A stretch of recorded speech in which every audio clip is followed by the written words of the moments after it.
ហើយព្រមអភ័យដល់ស្រីម្នាក់នេះទៅនាងមេអូនចង់ប្រាប់បងថាអូនពិតជាគ្មានចេតនាទេរៀបការនឹងគេក៏ព្រោះគ្រួសារបងខំ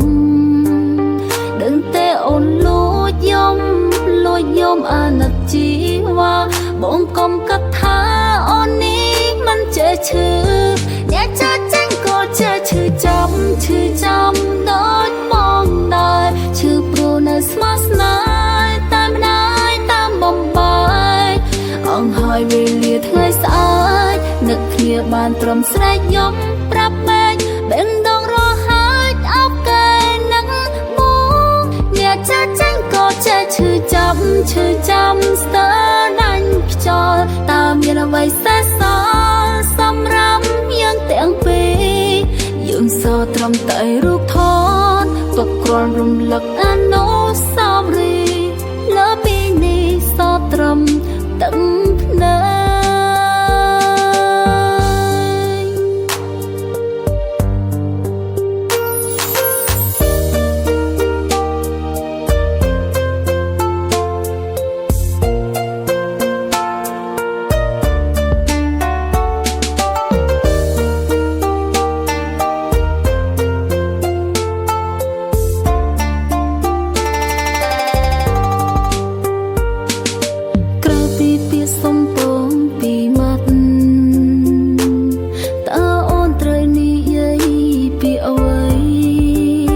ដើម្បីឲ្យបងឈប់យំឈឺចាំរីងរៃ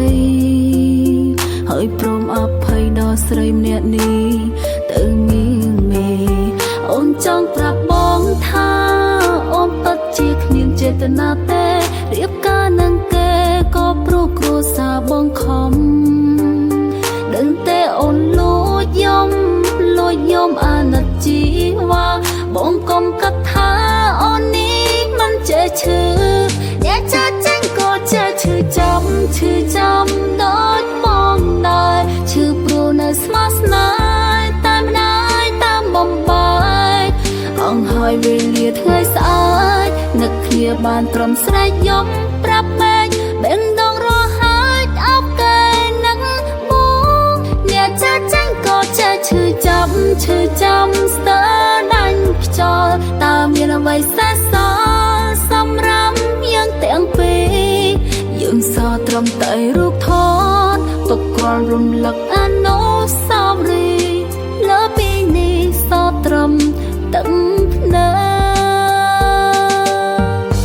អ្នកចាចាញ់ក៏ចេះឈឺចាំដូចបងដែរឈឺព្រោះនៅស្មោះស្នេហ៍តាមណាយតាមបំបាយអងហើយវេលាថ្ងៃស្អែកនឹកគ្នាបានត្រឹមស្រែកយំប្រាប់ម៉ែបេងដងរហែកអោបកែនឹងមកអ្នកចាចាញ់ក៏ចេះឈឺចាំស្ទើរដាញ់ខ្យល់តើមានអ្វីសេសសល់សម្រាប់យើងទាំងពីរយើងសត្រឹមតែរូបថតទុកគ្រាន់រំលឹកអនុស្សាវរីយ៍លើពីនេះសត្រឹមទឹកភ្នែក